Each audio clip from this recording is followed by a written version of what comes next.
Sobat Literasi, kembali lagi di vlog literatur yang membahas seputar tempat-tempat yang unik yang kami kunjungi. Pada episode 3 kali ini, kami mengunjungi salah satu tempat yang unik yang ada di kota Bandung loh. di mana tuh? Di perpustakaan Aji Prasidi. Betul sekali tuh teman-teman, kita mengunjungi perpustakaan Aji Prasidi, tepatnya di Jalan Garut. Kita membahas lebih luas mengenai perpustakaan Aji Prasidi. Jadi kami melakukan persiapan dulu nih guys di kampus. Kita mau kemana nih? Kita mau mengunjungi salah satu perpustakaan yang paling unik di kota Bandung guys. Di mana tuh? Nah, tepatnya itu di Jalan Garut. Nah, kita mau prepare dulu nih ya. Kita prepare apa aja sih tadi?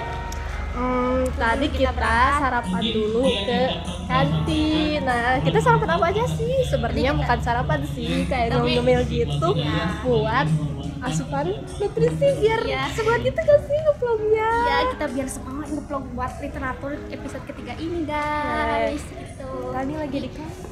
Gimana sih keseruan kita dalam mengunjungi ke perpustakaan Aji Prasidi ini? Tuh, Stay tune ya. dadah. Moving slowly through the yard, through my mind. I feel you watching through the window as I pass by. I know life can feel like it's in rewind. There's no such thing as doing nothing with your life. Kita udah sampai di perpustakaan Aji Prasidi. Kita mau ngasih surat dulu guys. Ternyata setelah kita tiba di lokasi perpustakaan Aji Prasidi, letaknya di lantai 2 teman-teman. Gedungnya ada satu dengan kampus, yaitu Universitas Halim Samsi PUI Bandung, yang letaknya di lantai 1. Iya, sedikit menginformasikan juga teman-teman, perpustakaan Aji Prasidi ini merupakan perpustakaan yang didirikan oleh salah satu sastrawan, yaitu Aji Prasidi. Ternyata dinamakan perpustakaan Aji Prasidi ini diambil dari nama pendirinya guys, yaitu Aji Prasidi. Keren banget sih. Untuk orang-orang yang haus akan membaca, perpustakaan Aji Prasidi ini difungsikan sebagai yayasan pusat studi Sunda nih teman-teman. Dengan ruangan yang berbentuk heksagon atau persegi hitam, perpustakaan Aji Prasidi ini memiliki lebih dari 40.000 koleksi. Banyak banget gak tuh? Jenis koleksi buku tersebut terdiri dari buku fiksi, buku non-fiksi, serta koleksi buku literatur kebudayaan Sunda.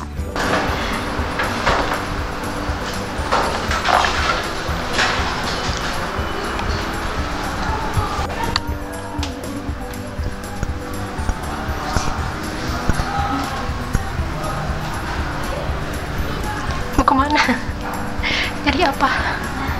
Jadi teman-teman, kita mau ngeliat koleksi langka yang ada di sini. Katanya di perpustakaan Aji Prasidi ini mempunyai koleksi langka sekitar 40.000 koleksi. Nah, mungkin ini salah satunya guys, teman, koleksi langkanya.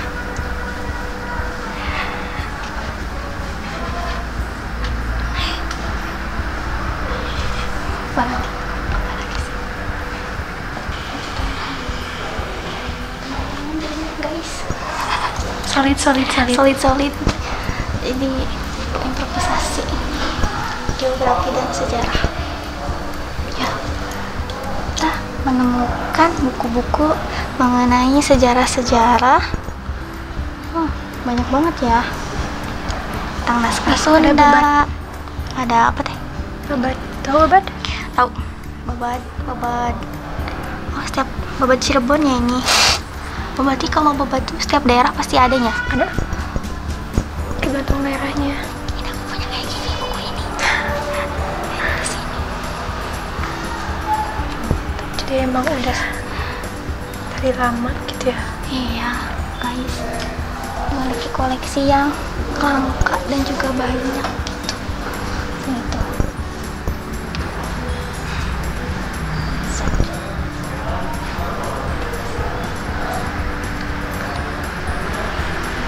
Tapi kayak belum dipelihara ya. Maksudnya Preservasi. preservasi. Sih belum ada. Ini terawat. Oh,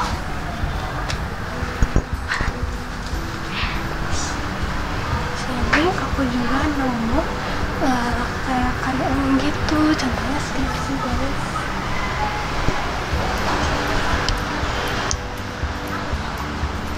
Tuh, bisa teman-teman lihat kan? Nah, Lucu orang ya.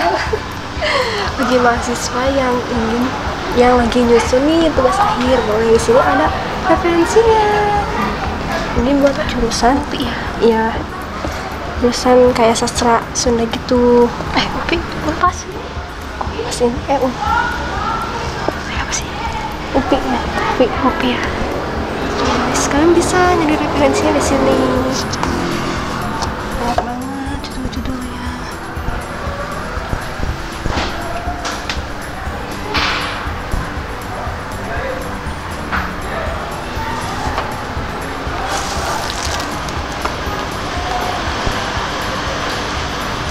Setelah kami melihat-lihat koleksinya, ternyata di perpustakaan Haji Rosidi ini terdapat koleksi bahasa lainnya guys, seperti bahasa Jepang, Thailand, bahasa Batak, dan bahasa asing lainnya. Selain itu, aku dengar juga nih bahwa beliau memiliki kepedulian terhadap argumen yang menyatakan bahwa orang Sunda tidak suka membaca. Untuk itu, beliau berinisiatif mendirikan perpustakaan Haji Rosidi dengan ciri khas dan koleksinya, yaitu bahasa, sastra, dan kebudayaan Sunda. Benar sekali tuh, ketika kita melihat-lihat koleksinya pun berbahasa Sunda guys. Ada dongeng, koran, majalah lawas, buku tansip kuno, dan masih banyak lagi. Buku tansip kuno ini terbuat dari kertas papirus, sehingga dari kertas ini tentunya tahan lama dan tidak mudah sobek. Selain itu, di perpustakaan Haji Rosidi ini tentunya memiliki salah satu koleksi yang langka banget yang ada di perpustakaan lain, yaitu koran zaman Belanda. Wow banget gak tuh?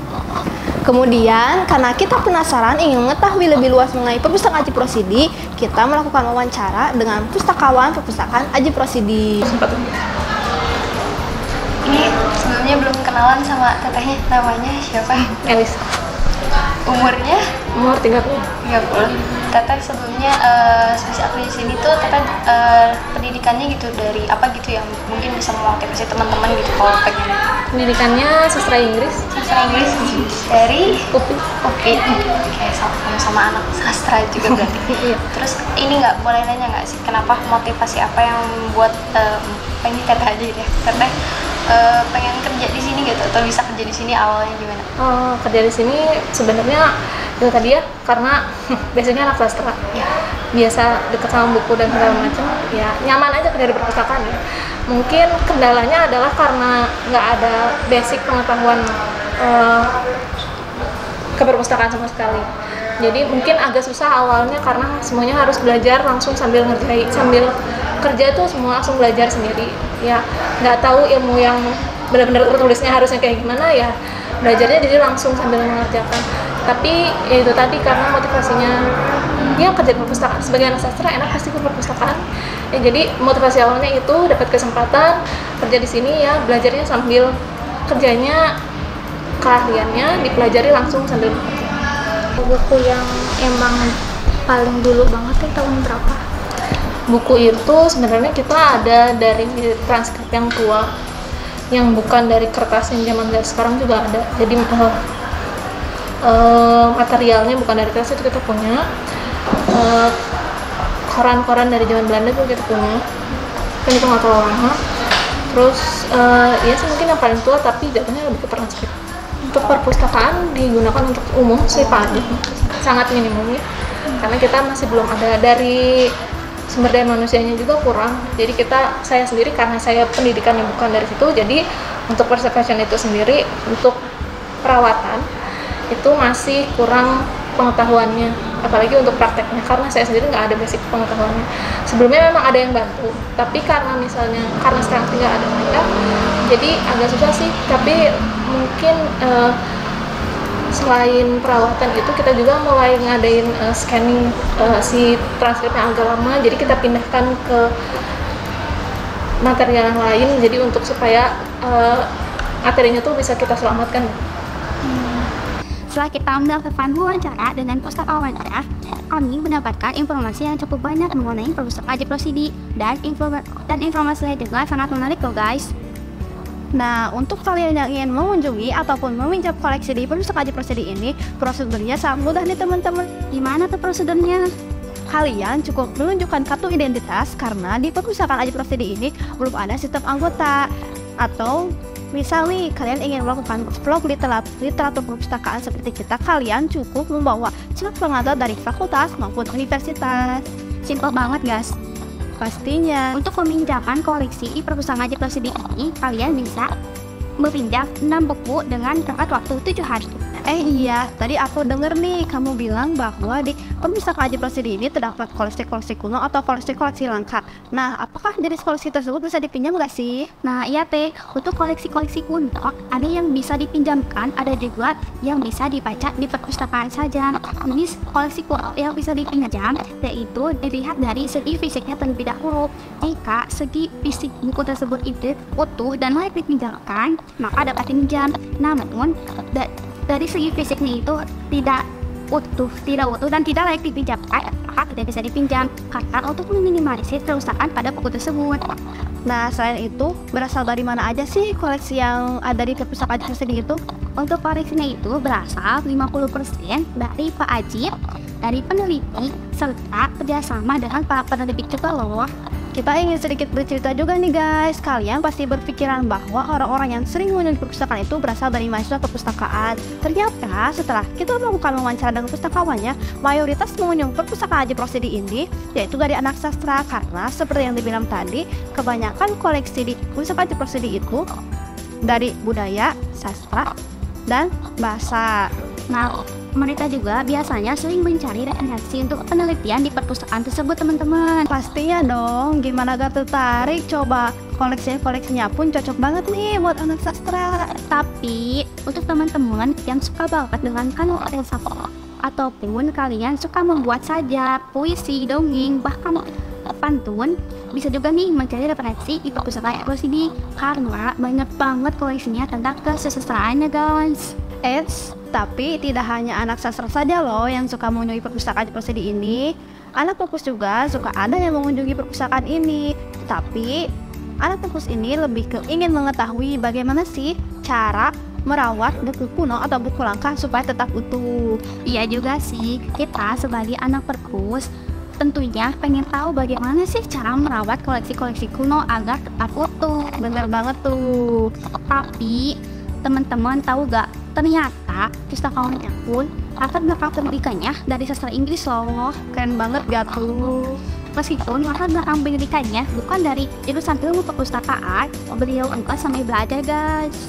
Hebat banget sih, karena nih biasanya yang aku tahu ya, pustakawan itu latar belakang pendidikannya itu rata-rata jurusan ilmu perpustakaan. Betul tuh teman-teman. Kita ada sedikit cuplikan video closing statement nih dari pustakawan Aji Prosidi. Semoga dapat memotivasi teman-teman. Sebenarnya ini saya udah pernah bilang sebelumnya ya. Jadi banyak orang yang bilang kalau misalnya kita harus ngajarin anak kecil supaya senang baca buku. Menurut saya pribadi, kitanya juga harus belajar baca. Karena saya ngalamin, mungkin kalian karena jurusannya perpustakaan, otomatis kalian sering ke perpustakaan, sering baca. Orang yang jurusannya sastra sering baca, ya karena memang jurusannya kayak gitu. Tapi orang-orang yang lain tuh kadang, justru orang dewasanya itu kadang lupa, kalau misalnya kayak juga harus membaca. Karena sekolot-kolotnya ucapan kalau buku itu jendela pengetahuan, memang kenyataannya seperti itu. Ya, baca buku itu akan ada waktunya. Sekarang kita bosan main handphone. Sampai di titik kita bosan main handphone setelah pandemi, setelah kita di rumah. Buku itu bisa menawarkan informasi ataupun membangunkan imajinasi kita yang kita nggak nyangka sebelumnya. Buku itu bisa menawarkan pelarian lain lah, imajinasi kita bahwa sesuatu yang kita nggak pernah pikirkan sebelumnya. Sebenarnya jadi baca buku itu bukan berarti kita harus bikin anak kecil yang seneng. Betul, kita harus membangun kebiasaan baca buku, tapi kita juga supaya anak kecilnya tuh ngerti gitu, kalau misalnya apa sih yang bikin menyenangkan. Karena sebenarnya ya walaupun kedengarannya kayak kutu buku banget ya, tapi memang baca buku itu menyenangkan. Oke, cukup sekian literatur episode 3 kali ini. Semoga bermanfaat bagi teman-teman. Sebelum itu kita ada sedikit pantun nih. Jalan-jalan ke Pulau Bangka, pulangnya berliterasi. Sekian literatur episode 3 dari kita. Salam literasi. Yuk.